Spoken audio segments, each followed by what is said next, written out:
God so loved the world.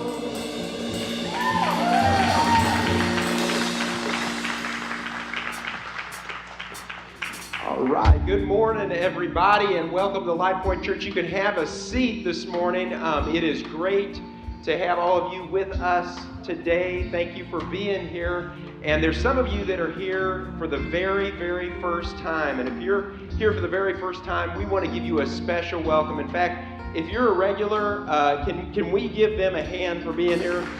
Yeah. All right.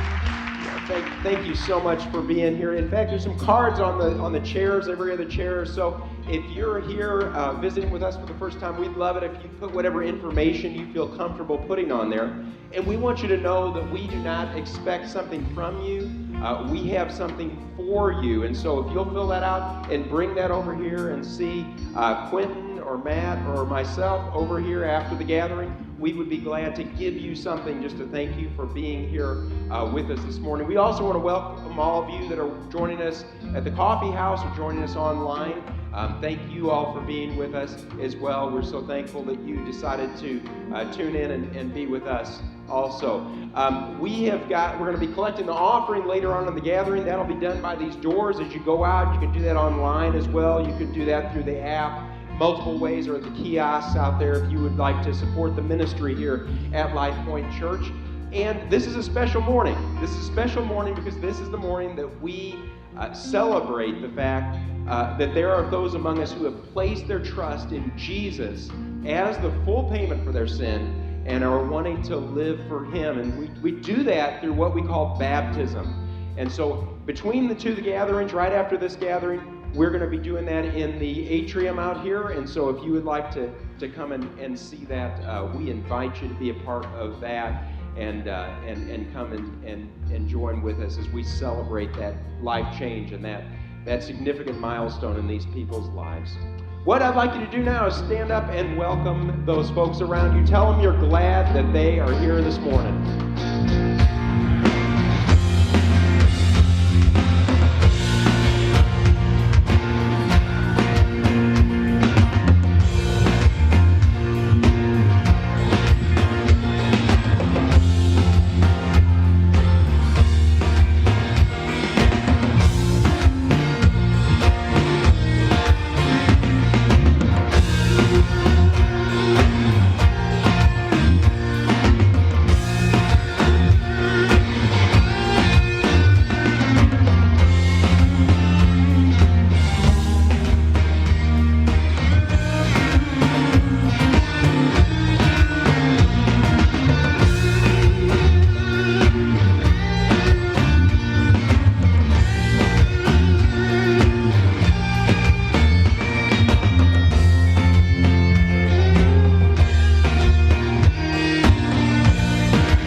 Hi, Mike.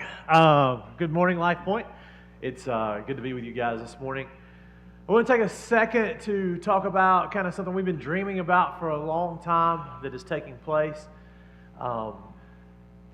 We are, I guess, 2 weeks out from the official, grand opening launch of the Exceptional Aggies Cafe in our big room. We built this dreaming to partner with the school. The special need classes of Albertville High School have been coming all the last week and been prepping and getting ready to create food. They're going to be serving actual lunch in the big room. Is going to be turned in through Tuesday through Friday into an actual cafe from 11 to 1. You can come get food. They fixed me a really great wrap last week. It was amazing. I ate it, and Tammy was really jealous because they didn't fix her one, and I just rubbed it in and that's I'm going to speak about jealousy today. I'll get that in a minute. But here's the deal: they need some practice. All right, they need some practice, and so you're going to find as you leave today, there's some tickets you can buy for. I think it's this.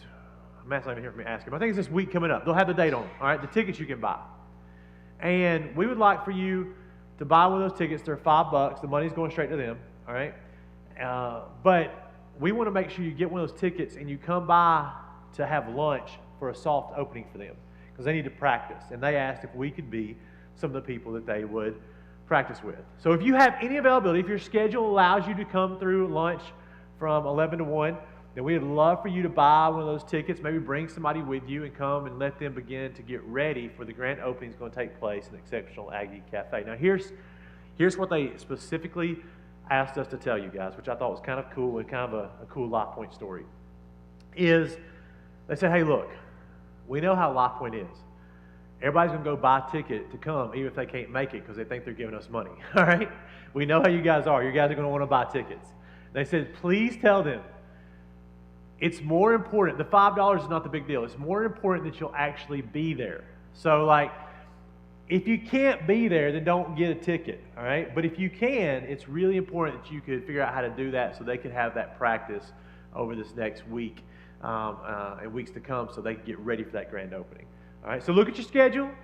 I know some of us work jobs that we don't get it. Maybe you get a 30-minute lunch break and swing in real quick, but let's figure out what would be the best way to get as many people as possible be able to come and help them with this soft opening, all right? So it's going to be really cool.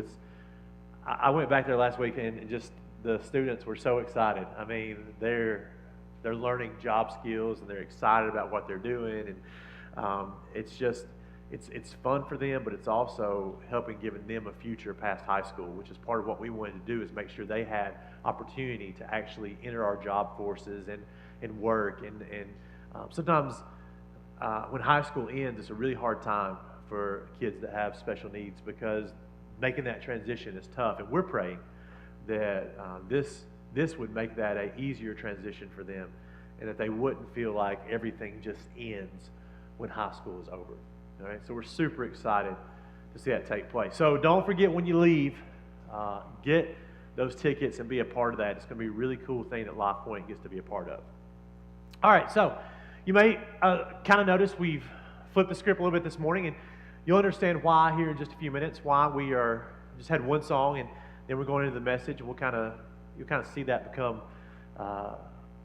more evident why we're doing that here at the end. But we're in the middle of this series called David, and we're on this one. You'll notice the white is outlined. We're on this one called Warrior because and the reason Matt switched with me yesterday. And it's primarily, it had a little bit to do because he was still coughing, but primarily because I'm the greatest warrior on our staff. That he felt like if he preached warrior, you guys would all be like, okay, Matt, why are you preaching that when Q is obviously the warrior of the staff? And so I was like, of course I will step up and be the warrior that you need me to be, Matt, and preach this morning. And I really am excited. And we're looking at this moment of David being a warrior. We're really looking at some stuff that takes place around it. We talked last week about, we see the moment he kind of steps into this warrior mentality when he faces Goliath, but it's just the beginning of what David begins to do and the exploits and the wars that he begins to lead. It was the moment that brought him into the spotlight among the nation of Israel. Now, I want to talk because we have these moments where we think And I think David in this moment had this moment where he thought, man, that was amazing. Now I get to kind of get greater and do more stuff. And I just want to talk, and then people start seeing him, and we have this concept we're going to deal with this morning. But I just really want to, this idea of warrior, I want to talk about it because the truth be told, I know a lot of you are like, yeah, man, Q, you must be a great warrior. I'm really not that great a warrior. But when it comes to certain things, that there's moments I feel like a warrior. Have you ever, and maybe this is, I think men or women could have done this, but I know maybe this is a little bit men culture right now. Have you ever gotten this amazing rack of ribs? And you looked and you went through this process where you put this incredible dry rub on it, and then you got a little honey or however you do it, a little lemon spray on it. You just had this great, and you put it on that smoker. And the moment you sit it on there, you feel like this warrior. Like I'm about to create something beautiful. It is me versus this rack of ribs, right? And you let it sit there, and you know, it's a slow process, right? It's not quick. You got to let it smoke slow, and it cooks, and time goes on, and you're out there, and you check it, and you're doing whatever adjustments you need to. Some of us got real complicated in our warring. Like we've got things that are telling us temperatures, like on our, on our iWatches or Apple Watches, they're telling us, oh, okay, that's where my temperature's at, I'm good. Some of us still old school, we're eyeballing it. We're like those young punks using all those, frilly things. I'm going to be we're just eyeballing it. And you go out there and you get this amazing rack of ribs, and you unwrap it, and you grab that bone, and it just pulls off, and you're like, victory, I have won. See, I remember the first time I smoked some amazing ribs. And I thought, God, I'm really good at this. But then, it's crazy. I decided, you know what, I'm going to follow some folks on Instagram who smoke ribs and other various meats on Instagram. And very quickly, in a moment I felt like I was this great smoker of meats. I started seeing all this crazy stuff they're doing, and I felt like a little insignificant in my grilling powers. Do you know people take like multiple meats? There's a thing called a turducken. Have you guys ever heard of this?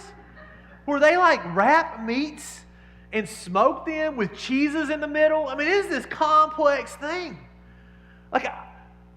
They're doing all this crazy stuff. And then I thought I was really good, and then I saw these people doing all this crazy stuff in there, and I'm like, man, I'm not quite as good as I thought I was. And then you're like, well, maybe I can do that. And you start finding this moment where you're trying to grill a little better and add some seasoning, and then they're selling some kind of dry rub, and you're like, oh yeah, I'm getting that. Next thing you know, you're in this mode where you're just trying to do whatever you can just to keep up with all these people that you really don't even know. Ain't that crazy? You're trying to get better at something that before you even looked at everything else, you thought you were pretty good at. Those ribs I ate were great. The moment I ate my first ribs I smoked, I didn't go, man, this is good, but it could be a lot better. I was like, oh, this is really good. But then when I started comparing it to everybody else through my Instagram account, I was like, man, maybe it's not that good. And I say that with smoking meat, but that's kind of like what we do with life a lot. We live a life and it's actually pretty good, and then we get on Instagram and we start looking at everybody else's life and we go, it's not that good. Maybe I could change this or do this better or affect this, or maybe if I went this place, or maybe if I did one more thing here, or maybe I need to use this filter, and we just get in this comparison culture that just really starts to strip us down and starts to affect us. And in the moments when things were good, we feel like they're mediocre. In the moments when we're struggling, we feel like we're losing. It just weighs on us. And what's crazy is, in these moments, this is all internal. This isn't like we're in these real battles. And what's crazy is this is something we're dealing with on a really grand scale. I work in the high school at Albertville, and I tell you, man, comparison culture is destroying people. It is so tough watching comparison culture and the students trying to maneuver through that. But it didn't just start a couple years ago. What's crazy is we look at the story of David, and we see this take place even back then. In fact, check this out. It says that David went out. This is after David and Goliath, right? David went out and was successful wherever Saul sent him. David was just killing it, so that Saul set him over the men of war. And this was good in the sight of all the people and also in the sight of Saul's servants. So David's having tons of success. Saul's like, man, this guy's successful. I'm going to put him in charge. And he just keeps having, and people are all like, man, David's doing great. David, you're awesome. And this is a moment, which is crazy. This is a moment Saul has made a good decision. As a king, he has put a guy who is a good warrior, who is warring and leading well. He's put him in charge. Saul has done something good here. Then it says, and as they were coming home, when David returned from striking down the Philistine, the women came out of all the cities of Israel singing and dancing to meet King Saul with tambourines, with songs of joy, and with musical instruments. So they're coming back. Saul's there, David's there, they're singing. Everybody's excited about what's happened. But listen to what they sing. It says, and the women sang to one another as they celebrated, Saul has struck down his thousands, and David his 10,000s. And right there, this good thing that Saul thought he had done, now he's comparing it. And now he begins to feel all these emotions and turmoil inside. Saul had led to strike down thousands. He was the one that put David in charge. David takes down these 10,000s, and Saul can't see the good in the moment because he's so bothered by the fact that David is getting sung about 10,000s when he's only getting sung about the thousands. That's what it says. And Saul was very angry, and this saying displeased him. He said, they have ascribed to David 10,000s, and to me they have ascribed thousands. And what more can he have but the kingdom? And Saul eyed David from that day on. Check this out. He eyed David from that day on. Man, this was a moment of celebration. Saul did something really good. And yet, because David's praise was a little more followed, a little more accolades to him, Saul turns in the moment. I mean, it's kind of like this. It's kind of like if Saul would have picked up his Instagram account and he had 1,000 likes on his whatever he was showing. He got 1,000 likes. And he's like, man, this is good. Things are going well. Then he scrolls and he sees David's account. And then David's got 10,000 likes. And the 1,000 likes don't matter anymore. It's like I can't even see it because I'm so upset that David's got so much more clout than me in this moment. It turns him against him. And it says that Saul eyed David from that day on. He could not take his eye off David. And here's the crazy thing. If you read this whole story, David did not have his eye on Saul. Here's what happens in our comparison culture. When jealousy begins to creep into us, here's what happens. We begin to compete with people that don't even know we're competing with them. They don't even know. Like we're in this competition with someone and they don't even know we're competing with them. We're going on Instagram or Facebook, we're seeing how many likes somebody has and we're checking it with ours. They don't know that's happening. We're looking at what someone's accomplishing in life or what vacation they're going on, and we're trying to make our vacation better, or we're trying to make our kid's birthday party better, or we're trying to do this. We're competing with people that don't even know we're competing with them. And the problem that happens in that is that there's only one of two things that takes place in that moment inside of our heart. And here's the issue with jealousy. Here's the issue with it, because only one of two things can happen. Number one, you feel arrogant. You're like, oh, my life is so much better than theirs. Or look, I got more likes than they did. Or hey, I'm making more money than they are. Or look at them, my Pee Wee football team destroyed them. Like whatever it is, we start feeling this arrogance in our success over the other people. They're not even in a competition with us, but we have created this jealousy inside of us, and we start feeling better about ourselves. And arrogance starts to build up in our heart. And it's dangerous. Jealousy will lead to this arrogance that will destroy us. It'll get us trapped in this loop of always trying to outproduce, to outshine people that don't even know what we're doing. And the other thing that it creates, that probably we see on a more grand scale, is when we are in this competitions with people that don't even know we're in competition with them, what it creates is it creates depression. And can I be honest, when I look at our school systems, and I'm working there all the time, that's what I see taking place. We have more depression in our school systems than we've ever had, ever. And you know why? It's because kids take how their life are, students take their life as it is, and they compare it to all these influencers, to all the social media, and they don't feel good enough. These people don't even know them, but they don't feel like they live up or match up to the people they see. And what we have is we have depression begin to creep in because they feel like they've got to be good enough. They want to reach this aspiration, this goal, or be recognized by this person, or be as influential as this person, or make a big difference, or make as much money as this person, or have as good a job as this person, or be as good at their sport as this person. And they can never be content with the success they have in the moment because they're always comparing to the person that's a step or two above them, and we find depression begin to creep in those moments. So our jealousy leads to this culture of arrogance on one side and this culture of depression on the other. And in this moment, Saul really becomes very depressed. You'll read after this, there's a moment where Saul tries, it says that the Spirit falls on Saul. And he just begins to be down all the time. He begins being upset. He can't be pleased. He can't ever find any kind of just satisfaction in life. David would even come. Again, David doesn't know this is happening. He doesn't know the comparison's happening. David would show up and play a harp and try to make him feel better. One day, David's playing the harp, and it says that Saul grabs his spear and throws it at him. And tries to kill him. Saul ducks out of the way. David ducks out of the way.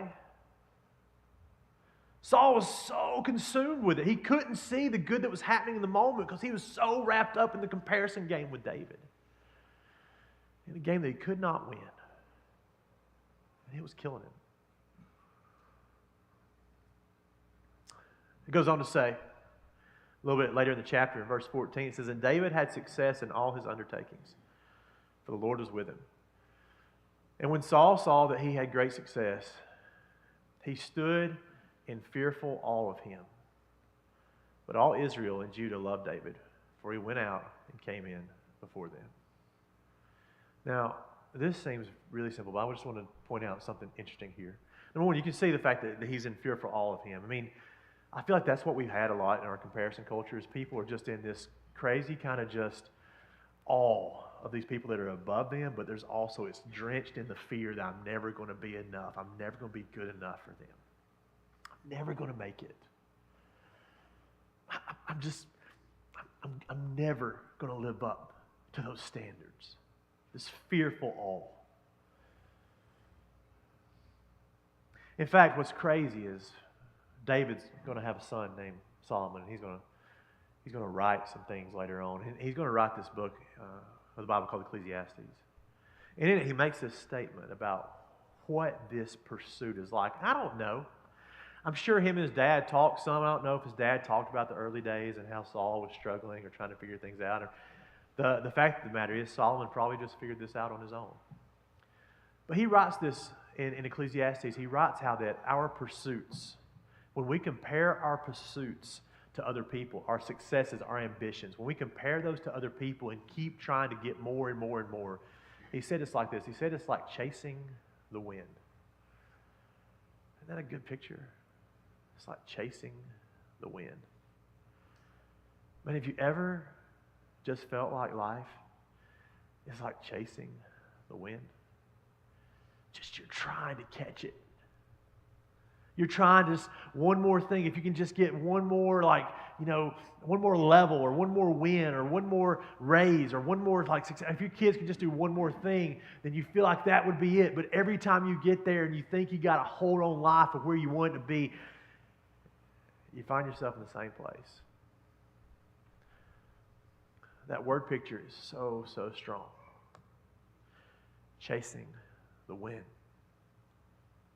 See, in this, what you see is really interesting. Because I wondered why before he went out and came in before them. This is very interesting. David is coming and going, but he's before them. But when what you see about Saul is he stood in fearful awe. It comes to, what it says, or what this is hinting toward, I believe, is that Saul begins to be a recluse. He begins to be frozen by the fact that he's compared and doesn't feel like he's good enough. His depression, his lack of success begins to make him be away from the people. It keeps him from engaging and being the king he needed to be. The comparison game, his jealousy begins to keep him from being able to reach out, to talk, to lead. Jealousy begins to freeze him in a place that he never wanted to be. His jealousy begins to strip his very life from him because all he can do is see the success of others and can't see his own. And that jealousy destroys him. Destroys him. I mean, he was still king, and they were winning, and he was losing. They were king, and they were taking over and defeating other nations. They were expanding their territory. They were gaining wealth. Israel was becoming a powerhouse, and he, as the king, was miserable. Isn't that crazy? How many of us are in the place right now where we're having success in life? Our business is doing better than it's ever done.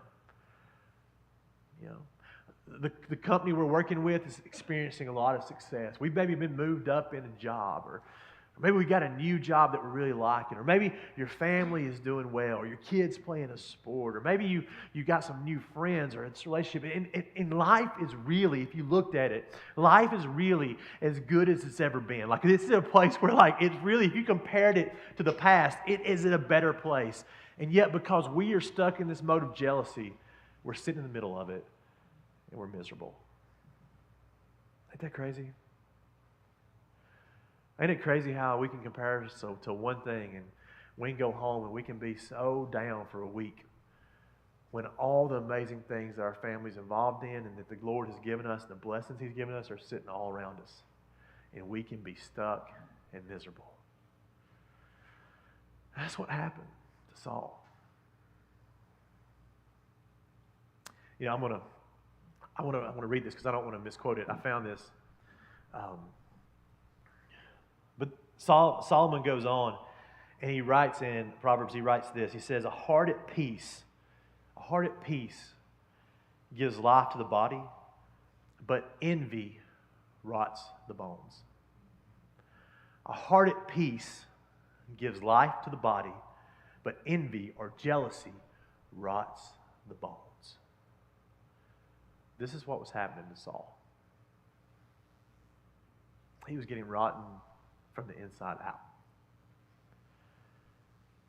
He couldn't find the peace. I don't know if you're struggling with that this morning, if you're struggling with finding peace. And I get it. Like, things happen that are not great and not fun, and we have to deal with. But that peace, we can find it. It's a game changer for us. It's a game changer. And the jealousy, the comparison, it'll tear us down every single time. Now, David here, the crazy thing is we're talking about David. David is this warrior that we're talking about in this moment. But I don't want you to forget this. That when Saul was made king, he was the greatest warrior in Israel. You hear me? Saul was the greatest warrior in Israel when he was made king. And the greatest warrior in Israel was not brought down by another army or not brought down by a battle he lost. He was not brought down by some financial crisis that he went through. He wasn't brought down by his family turning against him. He wasn't brought down because he couldn't figure out the answer to a problem. None of that's what brought down the greatest warrior Israel had at that time. What brought him down was jealousy, was comparison, was him comparing himself to what was going on with David. That's what brought him down. There's a quote by a guy I really like. He said that what we need to begin to do is not compare ourselves to other people, but to compare ourselves to who we were yesterday. I like that. You know, instead of trying to compare ourselves to other people and seeing things and going, oh man, I want to be like them, why don't we look at who we were yesterday and then today say, man, I want to be a little bit better than that person. That's a healthy way to begin to engage our own growth, our own maturity, our own path that maybe God has for us. Instead of trying to figure out how we're the next big and bad. It's like, let's just be the next, I'm going to be the next Quentin tomorrow. Like, I'm going to be Quentin, whatever this would be, 5.79, I don't know, tomorrow. Like, like, I'm going to be that guy tomorrow. And I hope he's a little better than the one that stands in front of you today. That's the comparison game we need to be playing. Because in that, we become who we're made to be instead of trying to be who everybody else is. That puts us on a healthy pathway to take the steps we need to take in our own life. In fact, if I had a bottom line for us this morning, and then I'll lead into this moment I want us to have of kind of worshiping together, it would be this. When you focus on what others have, you miss what God has for you. See, the reason we haven't become, some of us, the person that God wants us to be is because we spent so much time trying to focus on everybody else instead of the next person we're supposed to be in the next step. Like, it wears us out. Then we can look around and see what everybody else has, but it doesn't do anything. We become like Saul, stuck in that room, just all by ourselves, isolated. But when we begin to look at what God has for us, then we begin to move in and out like David did, being who we're supposed to be. And as warriors, that's the war. What are we going to focus on? Who are we going to focus on? Who are we going to be? You know, I think this goes without saying, but I want to say it. If you find yourself stuck comparing yourself and whatever has become that distraction for you that gets you in that mode of comparison, if it happens to be that you're going on Instagram and seeing people's pictures of their perfect life is completely wearing you out, then I just say take a break from Instagram. Just take a break. I'm not saying throw it away. All right? I don't want to get rocks thrown at me up here. All right? But maybe take a break. If every time you get on Facebook, the thing that catches your attention is other people's success, and every time you see their success on there, or you see the next cool toy they got, and you feel like you're not successful because of it, maybe just step away for a minute. Take a break.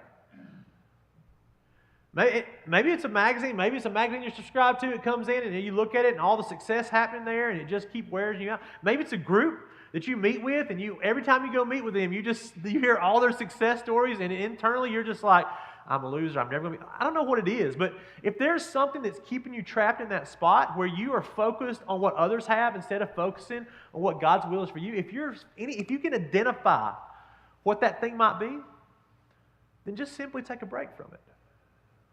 Just take a break. Allow yourself some space. So people that know me very well know that one of my kind of routines I do is I get up early in the morning and I go walk. And the reason I do that is because, well, there's multiple reasons. Number one, I have 3 daughters, and so you can imagine what my house is like. And to have a space where it's just like me and, nothing in the morning at 5 a.m. is really nice. And many times I'll put my headphones on and I'll just listen to music. But I think what's great in that moment, when it's just me in the outdoor and I'm just walking and it's dark half the time, light half the time, the beauty of it, what really is good for me is like it's just me and God or my music or whatever in that moment. There's no comparison going on. Like it's just me walking a track, It's something beautiful about just being in the moment, just finding time in your life when you can just be okay with who you are in the moment and quit trying to compare yourself to everybody around you all the time. God has something great for you and a life for you to live. He has a will for you to follow, but we're missing it because we're so distracted by everybody else. Don't be distracted. Don't lose your path because you're distracted by everybody else's success. Enjoy who God's made you and realize the will He has for your life.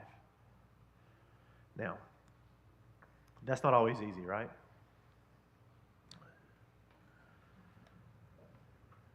In fact, we're going to have the band's going to come out. You guys come on out and get ready. I know you're back there. Thanks. We're going to have you're right there. We're going to have a little moment of worship that we usually do at the beginning. We're doing it at the end. And we're going to start off with this song that we've loved called I Choose to Worship, because really focus and attention to God, you have to give that. Like, you have to take it away from all those people that are distracting you, and you have to give it to God. And in those moments, God will help you figure out your will. What's interesting about this song, I Choose to Worship, that we're about to do is that we've done it. This is our 4th time. We started this song in the summer, and it's the only song we've done this whole summer into this fall that no one person has ever done it twice. It's been led by a different person every single time. I'd love to tell you that's because Q is some great orchestrator of making this happen for today. It's not. It's purely God had that lined up. But I know sometimes things are tough, and sometimes you go through struggles in life that are difficult. But this morning what we're going to have is we're going to have Joy lead us in this song. And I'm not going to take Joy's story from her, but she had a real opportunity to be jealous. And maybe at times she was, because of what she was going through. But she's worked through it, and this morning she's going to choose to lead us in this song, I Choose to Worship. So if you'd stand with me, I'm going to pray and enjoy whatever you want to say, feel free, and then we'll go into this song. Let me pray. God, we thank you so much that you have a will for our life. And God, I pray if anyone is caught in comparison culture this morning, God, would your Spirit just fall on them and let them feel the freedom that comes from just knowing how much you love them? That you love each individual in here so much. You have a will for their life. You have a spot you want them to be, an amazing life you want them to live. And God, don't let the world, the comparison culture, try to strip that away, God. Don't let Instagram or groups of people or whoever's trying to make them feel less than. God, I just pray your love would just overcome all that. And this morning, if they've been struggling with that, they would know how loved they are by you. They would know how much you love them, how you sent your Son to die for them. And God, in this time of worship, maybe they need to bring all that comparison down to pray here at the stage and just give it to you. Maybe they need to find somebody to pray with in their seat. Maybe they just need to worship with all their heart and soul, God, to just worship you and pour out to you, knowing that you're the one that will clear all that up, God. I don't know what needs to happen this morning. But I know we need to be like David, and we need to be less like Saul. We need to lose that comparison. We need to quit being stuck by everybody else, and we need to be close to you. Thank you, Jesus. We love you. Amen. I became very, very sick with a rare syndrome, and it ended up paralyzing me for 4 months. And I went through a process of having to relearn how to do everything. To walk, to sit, to stand. It's one of the most difficult things that I've ever faced. And there were many times when I felt like, God, why are you doing this? Or I felt jealous because I saw my friends and they were taking care of their kids and doing normal things, and I couldn't do that. And I don't think it's wrong for us to struggle, but it's wrong for us to stay there. We have the ability to choose because an almighty God loves us enough to allow us to do that. And so the important thing is that you choose to come back to a place of submitting your will before an almighty God and saying, if this is your will for me, I accept it. I put it on, and I'm going to wear it faithfully, and whatever you call me to, I'm going to do. And God called me to that paralysis. God called me to that challenge because he had a purpose and he had a plan for me. And even though I had bad days and I had terrible moments, God was faithful, and he met me right where I was, and he used me in ways that I never could have dreamed of. So as we sing this song, just take this moment to quiet yourselves. Submit your will to a God that loves you so much that he let his only Son die for you. No matter what trial, no matter what tribulation, if you're jealous, if you're sad, if you're mad, whatever you're facing, God has a plan and a purpose for that, and he will use it in your life if you choose him.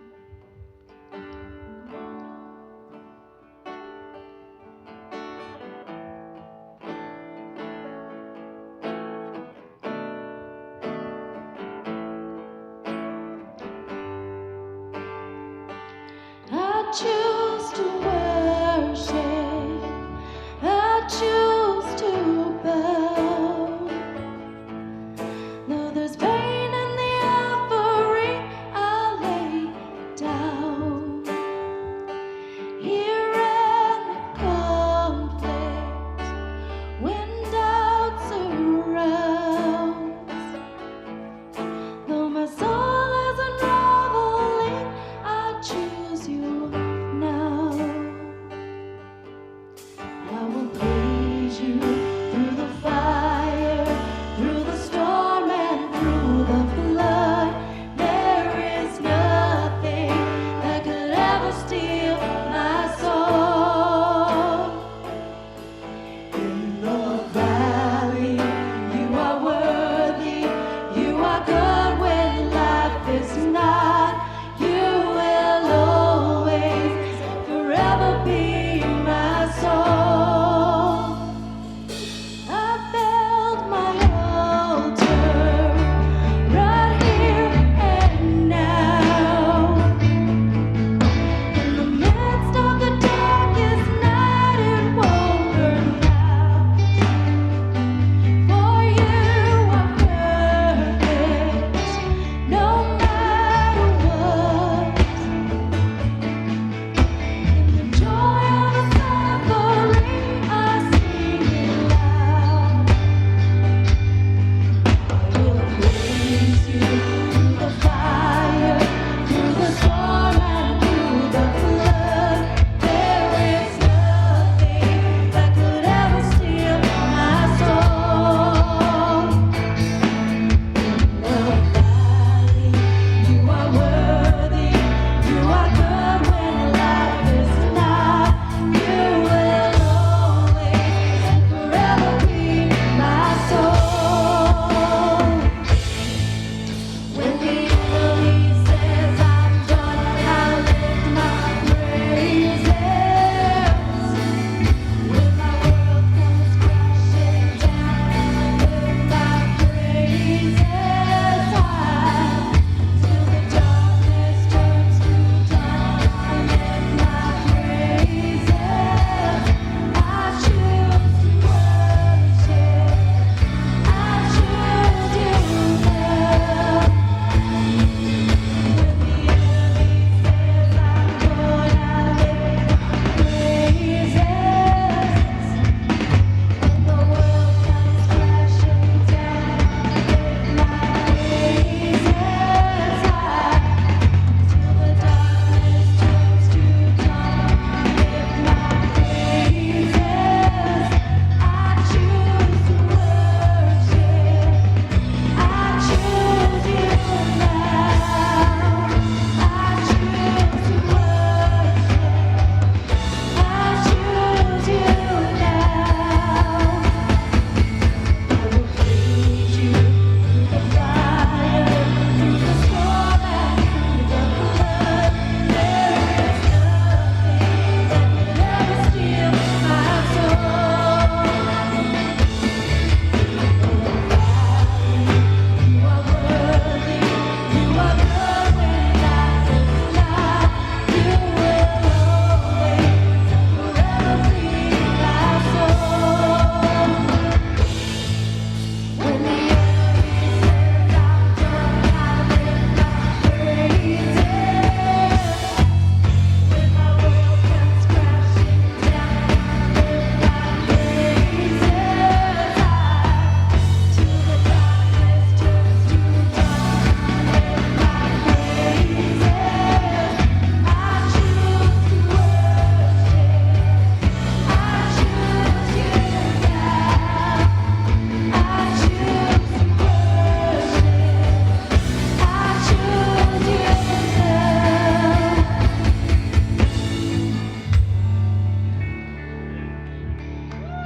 Thank you, Jesus. Woo!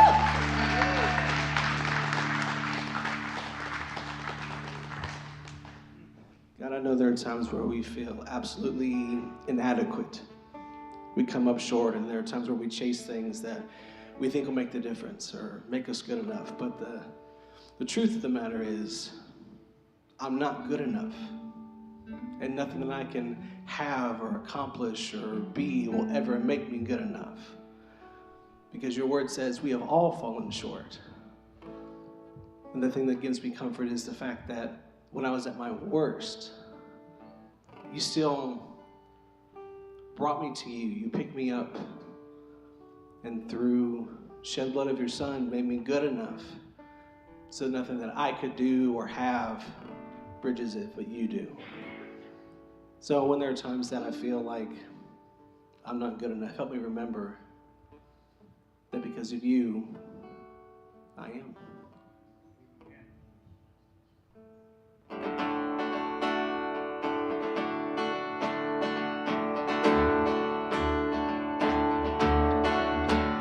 I was buried beneath my shame.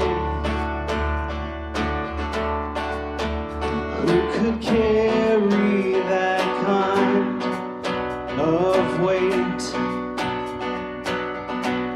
It was my tomb till I met you. I was breathing but not alive. All my failures I tried to hide. It was my tomb till I met you. You called my name and I ran out of that grave, out of the darkness, into your longest day. You called my name and I ran out of that grave, out of the darkness, into your glorious day.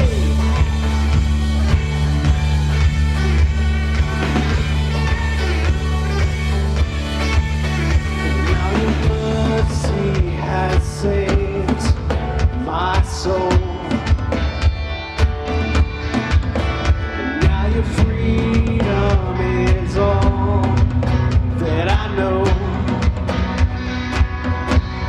The old man knew Jesus when I met you. You called my name and I ran out of that grave, out of the darkness, into your glorious day. You called my name and I ran out of that grave, out of the darkness, into your glorious day.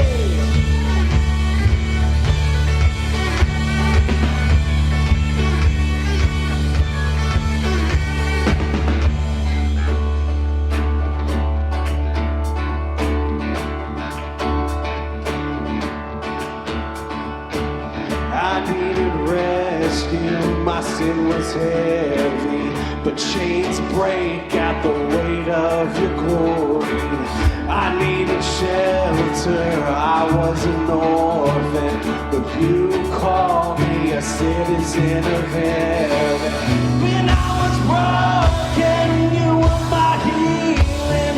Now your love is the air that I'm breathing. I have a future, my eyes are open, 'cause when you call my name, I ran out of that grave, out of the darkness, into your glorious day.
How could I express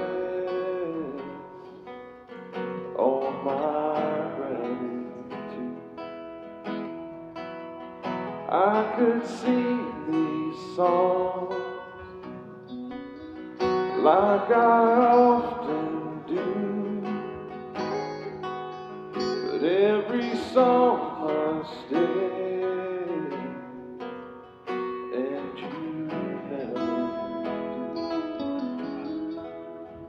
So I throw up my hands, praise you again and again, 'cause all that I have is a hallelujah, hallelujah. And I know it's not much, but I've nothing else fit for a king except for a heart singing hallelujah, hallelujah.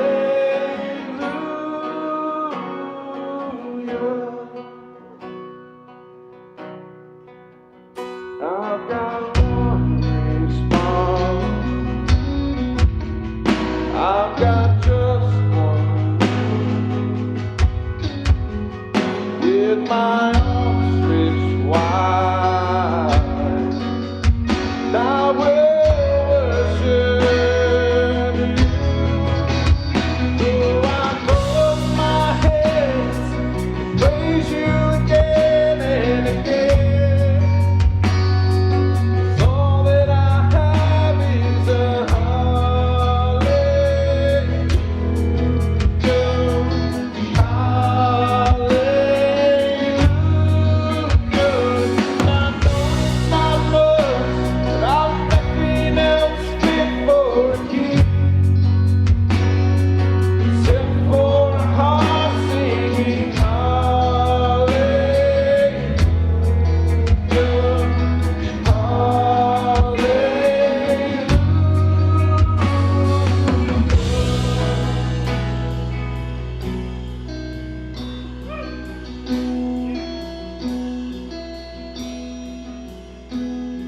So come on, my soul, oh, don't you get shy on me. Lift up your song. You got a lion inside of those lungs. Get up and praise the Lord. Come on, my soul, oh, don't you get shy on me. Lift up your song. 'Cause you got a lion inside of those lungs. Get up and praise the Lord.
Thank you so much for being here this morning. We're excited to see you. And as you go out the door this morning, I want to remind you of two things real quickly. Around the corner, you can grab your tickets for the cafe. In case you didn't know this, that's from 11 to 1. It's a lunchtime cafe. And you will have tickets for not this upcoming week, but it's the following week. And there's availability for Tuesday, Wednesday, and Friday. So just as you go out, you can talk to whoever. You can talk to Amy Jung that's around the corner. She can help you with that. Please pick up some tickets. If you've got some clients or some friends, some customers that you would like to bring with you, you're more than welcome to do that as well. So check that out. And then I bet there's some people in the room who have not found a life group to be a part of. So we want to kind of help out with that in our Next Steps area. You will find one of our life group leaders, Dewan L, is out there, and he is leading a life group in Gunnersville, and they are watching the Chosen video series together and discussing that. So if you need a life group, you can walk in and see him, sign up for his group. If you say, well, that day, that time, and that subject doesn't interest me, you can still go in there and tell him, I don't want to be in your group, but I'd like to be in a group, and he'll help you with that too. You might offend him slightly, but it'll be okay. And he will take down your name, and we'll help find you. We'll help you find a group to get in. All right? Thank you so much for being here. We love you. There's nothing you can do about it. We'll see you next week.